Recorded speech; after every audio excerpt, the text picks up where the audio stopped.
Peter Mathews is a political analyst and professor of political science at Cypress College. Peter, I'd like you to address that specific point first. The fact that the president's allies are concerned that Cohen might turn on the president. Doesn't that mean they assume the president did something wrong? I mean, otherwise there'd be no reason to be concerned.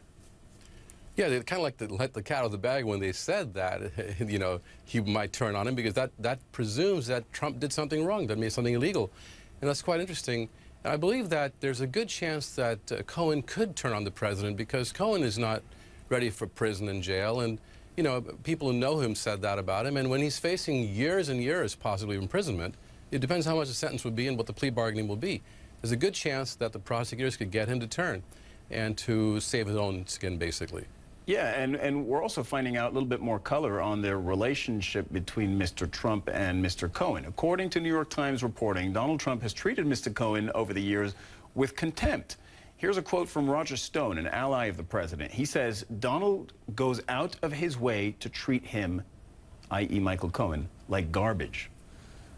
Do you think that's something that could come back to hurt the president if it's true?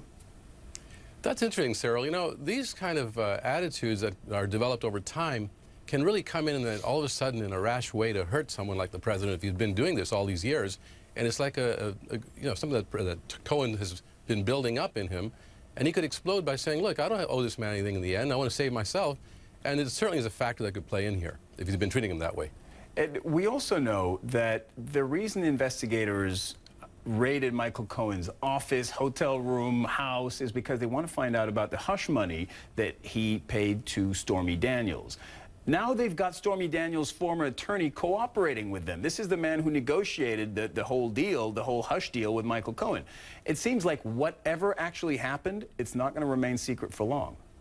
No, it's not. It's not just Stormy Daniels' attorney. He was also the attorney for Karen McDougal, the other person that was in a sense paid up to, her story was caught and carried, basically, to not expose it, and it was paid $150,000, and this was negotiated by Cohen. So it's even Keith Davidson, so he's involved with more than one person there, and really this is a very precarious situation, especially since Davidson's actually cooperating and turning over information, and already has turned over information to the investigators.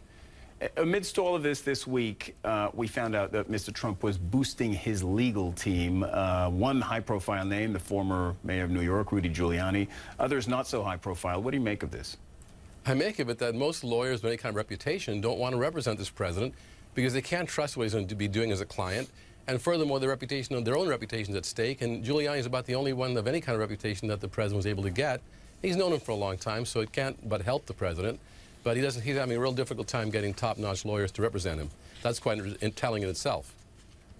Also this, and this is separate, the Democratic National Committee is suing the Trump campaign, plus Russia, plus WikiLeaks founder Julian Assange, and they're alleging a grand conspiracy to release emails that ultimately harmed the Democrats in the presidential election. Now, they acknowledge that their lawsuit brings no new evidence. They just pull everything that we already know into one big narrative. Do you see this as real legal threat here for the president or Republicans, or is this a political move mostly? I think it's more of a political move, because it is the fact that the DNC is really resenting having lost that election totally unpredictably to Donald Trump, and they haven't gotten over it, and they want to get some kind of political support from the public on that. I'm not sure if it's such a wise move, because the public could also look at the DNC. So you agree with Donald Trump on that, by the way?